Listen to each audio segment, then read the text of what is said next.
Hello friends, welcome to our YouTube channel বর্তমান থেকে অতীত। আমরা আজ যেখানে দাঁড়িয়ে আছি এটি হচ্ছে মুর্শিদাবাদ। মুর্শিদাবাদের কোনায় কোনায় ছড়িয়ে আছে মুর্শিদাবাদের ইতিহাস। আর সেই ইতিহাসের খোঁজে আমরা এসেছি মুর্শিদাবাদের লালবাগে অবস্থিত কাটরা মসজিদ। দেখতে থাকুন, চোখ রাখুন এই কাটরা মসজিদের ইতিহাস এবং কাটরা মসজিদের অজানা তথ্য। বাংলা, বিহার, উড়িষ্যার প্রাক্তন রাজধানী মুর্শিদাবাদ আমাদের কাছে এক পরিচিত নাম, যার প্রতিষ্ঠাতা ছিলেন মুর্শিদ কুলি খান। আজও সেই মুর্শিদাবাদ বহন করে চলেছে ইতিহাসের নানা সাক্ষী। ইতিহাস বলছে 1707 সালে বাংলার নবাব মুর্শিদ কুলি খান তার রাজস্ব আদায় কেন্দ্র ঢাকা থেকে স্থানান্তর করেন মুর্শিদাবাদে। পরবর্তীকালে দিল্লির মুঘল সম্রাট ঔরঙ্গজেবের অনুমতি নিয়ে মুর্শিদাবাদের নাম পরিবর্তন করে রাখেন মুর্শিদাবাদ। এই মুর্শিদাবাদে রয়েছে মুঘল স্থাপত্য ও ইন্দো ইসলামিক শৈলীর এক অবাক করা নিদর্শন।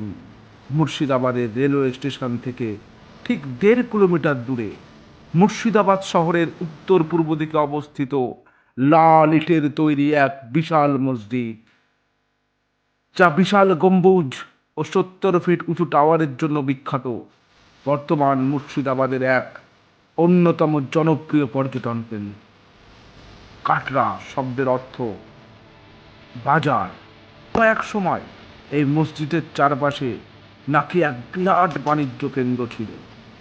এই মসজিদের নকশা তৈরি করেন স্থপতি মুরাদ ফরাস। একটি বিশাল বর্গাকার প্রাঙ্গণের ওপর অবস্থিত, যার 4টি কোণে ছিল 4টি অষ্টভুজাকৃতি মিনার, কিন্তু কালের নিয়মে এখন 2টি বিদ্যমান। শুনলে অবাক হয়ে যাবেন, এটি ছিল তৎকালীন ভারতীয় উপমহাদেশের এক বৃহত্তম সরাইখানা। এই বিশাল আকৃতির মসজিদের গম্বুজ বিশিষ্ট কক্ষগুলিতে থাকতেন ছাত্ররা। আরও শুনলে অবাক হয়ে যাবেন, এখানে একসঙ্গে প্রায় 700 জন কোরআন পাঠক থাকতে পারতেন।